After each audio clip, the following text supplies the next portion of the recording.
What's going on, folks? This is Coach Marcus Pro Fan Talk, and the Indiana Fever got eliminated last night by the Connecticut Sun, 87-81.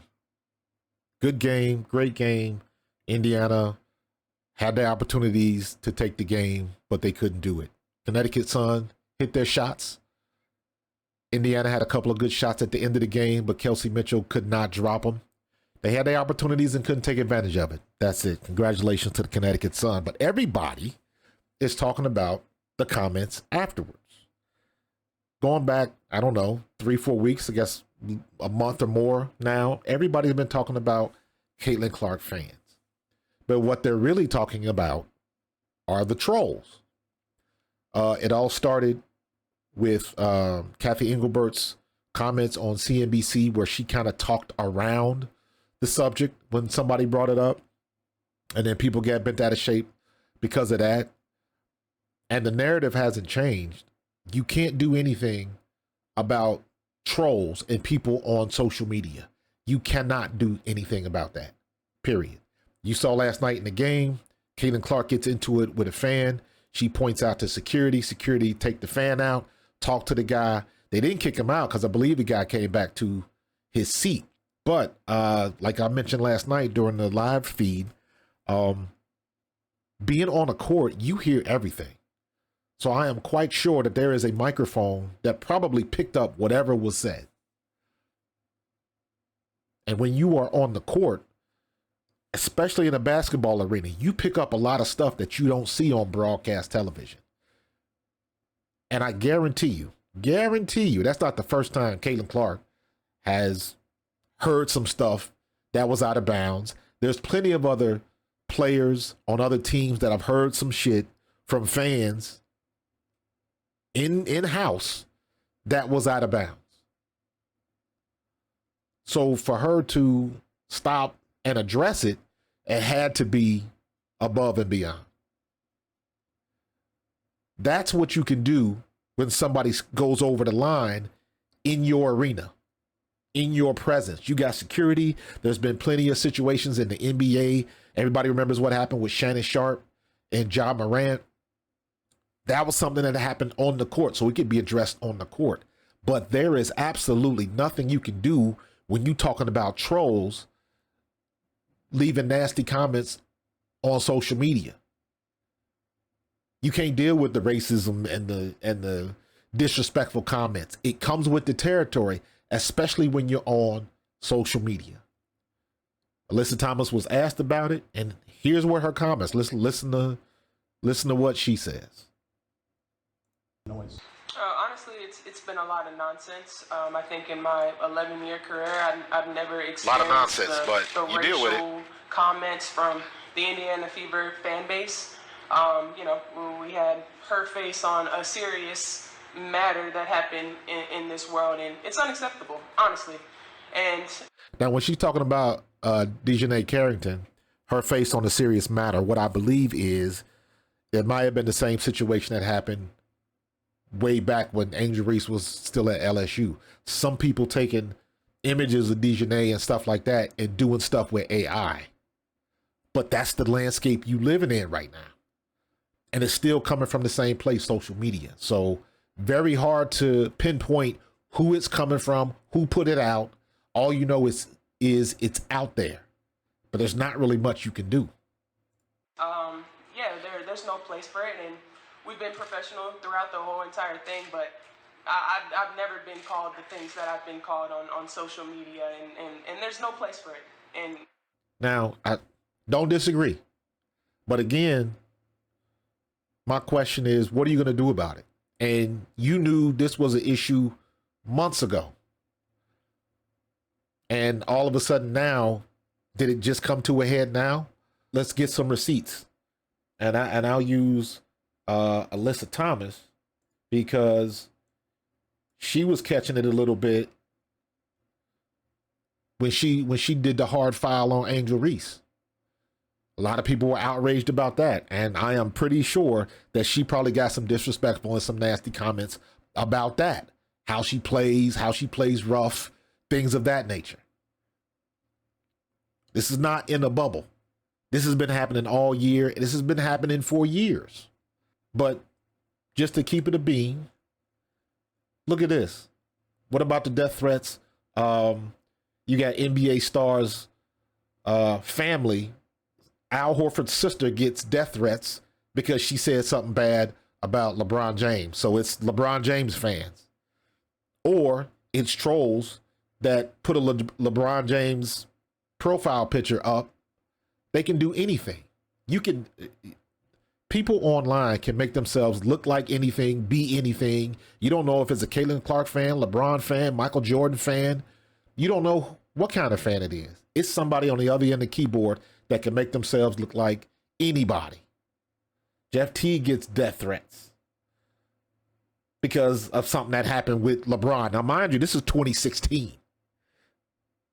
I believe the Al Horford stuff was in 2020. LeBron James' family has gotten death threats.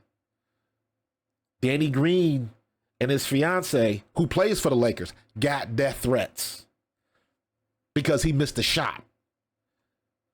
You got somebody that went to one of LeBron's I Promise schools, got a death note. If you know what a death note is, where you write your names on it and people say they're going to do bad things to the people on that list. Not anything new. This comes with the notoriety. Patrick Mahomes' mother gets death threats and stalkers. Former Buffalo Bills defensive end received death threats because he was the guy that made the tackle when Aaron Rodgers got his Achilles popped. Happens in every sport. We already know with Colin Kaepernick, the stuff that he's received. Jalen Carter, who plays for the Eagles, received death threats because he was in on a tackle when Jordan Love got hurt. It happens. It happens. Death threats made against critics of the LSU women's basketball team. So this is LSU fans. This is not new. Alyssa Thomas, this wasn't nobody saying nothing back then. It was just as important. Once again, it only comes to light now because now you got twice as many eyes on you that you've ever had before. The popularity of the league now is through the roof, and it's never been like this before. Social media didn't exist back then. But everybody in the league has got social media accounts and everything. I keep saying this. Y'all know how the sausage is made, so you can't get mad when the bad stuff comes. You guys are mainstream now, and it comes with the territory. Now, let's juxtapose this. Let's listen to what Stephanie White said. And again, Alyssa Thomas not wrong. But it's been here. But let's listen to what Stephanie White says about the same topic. Somebody asks her about Alyssa Thomas's comments. You know, sport is a microcosm of life and of society. And I think right now, not right now, but we've seen a lot of racism, sexism, homophobia. A lot of isms. Throughout the course of our country. You know, sport is no exception, and it's unacceptable, to be quite honest. You know, I think the thing that frustrates me the most is that, you know, and is that I say we because, you know, I work in television as well. Excellent point. In the media. She is in the media and she acknowledges that. Respect to Stephanie White for even doing that. But we in the media have to do a better job of not allowing trolls in social media to become the story. And I feel like we have allowed trolls in social media to frame the narrative of what the story is. Boom. What are you concentrating on? Just like the co-owner of the Atlanta Dream came out and did, once again, blaming it on fans or stands or whatever the hell they call them now. You can't control that. Control what you can control. Deal with the positive. How about highlighting and concentrating on that? But she's right. She's talking about trending topics, clicks, the social media landscape, which is what everybody deals with. So you have the right to do that. But there's going to be some stuff that comes with it. You already know. Doesn't make it right, but you got to be aware of what you're dealing with and the landscape that you operating in. We have to do a better job. You know, I realize that, everybody's job is predicated on what's read, what's clicked on, Trending topics. what's watched. I understand that. But I also feel like we have a responsibility to be better when it comes to what we're representing, when it comes to, I don't want to say protecting, because these women don't. You can say protecting. But when it comes to making sure that the narrative is about what we do. And it's not about who's being attacked, how they're being attacked, and we make that newsworthy. I applaud our team for maintaining their professionalism. Not just our team; it's a lot of teams in our league. All the teams. It's a lot of athletes, not just in our league, who get attacked like this. And so I applaud the professionalism. We continue to encourage them to silence the noise, control what they can control. I don't go on social media, and it's protecting my peace. But I also realize that that's a privilege for me. That's in a nutshell.